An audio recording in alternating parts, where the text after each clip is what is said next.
started to look and evaluate the opportunities, it was the best of both worlds in the sense that we had a global brand which is done well. It's among the top 5 brands globally, and given the context of the molded segment being large, it was the best combination to come in. So that was the starting point in many ways.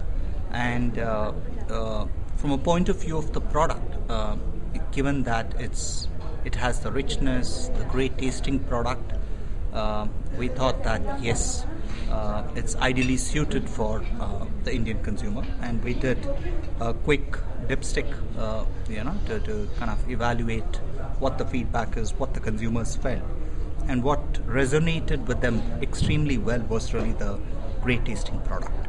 And then obviously we started looking at the portfolio in terms of tailoring it to the Indian consumers' need states. And one of the key points is really the affordability. Right. And when I mean affordability, it's not about selling chocolates cheap, it's about value. And given the richness of our product and our product ingredients, we thought that yes, 15 rupee is the ideal price point. Right. We then subsequently innovated through the packaging format.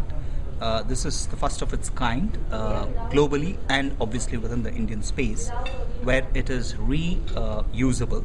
Okay, because that's one of the insights that consumers gave, that they many times they do not have the chocolate in one go. So you can store it, resealable, reusable, and it still maintains the freshness and the great taste it has. So that's how the innovation came about. It's a cyclical industry at the end of the day. So one of the ways that we look at sustaining a price point is really over the long term.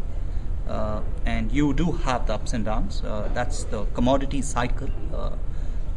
And yeah, we've kind of factored that in.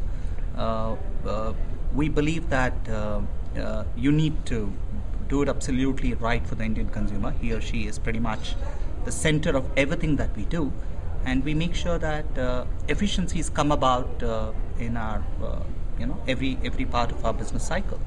So that's the way we are kind of sustaining the price point of 15 rupees, although there are strong headwinds from a point of view of inflationary tendencies. Two things. One is we continue to expand distribution, although our focus continues to be on the top 100 cities. And as regards the vegetarian Snickers, it's been a fantastic response. And it's not surprising, given that close to 1/3 of the Indian population are vegetarian. And you also are seeing a lot of people migrating to the vegetarian trend. So it's been a fantastic response. The Indian urban landscape is really the focus. Being present in the right cities and right outlets is really the focus at this point of time. A couple of things. One is at a macro level, we did a consumer research with IMRB to understand the consumption habits, and it's interesting to note in terms of what the consumers echoed is that in many occasions they prefer chocolates over the macro snacks available, including the Indian options of chaat and tikkis and so on and so forth. That's one.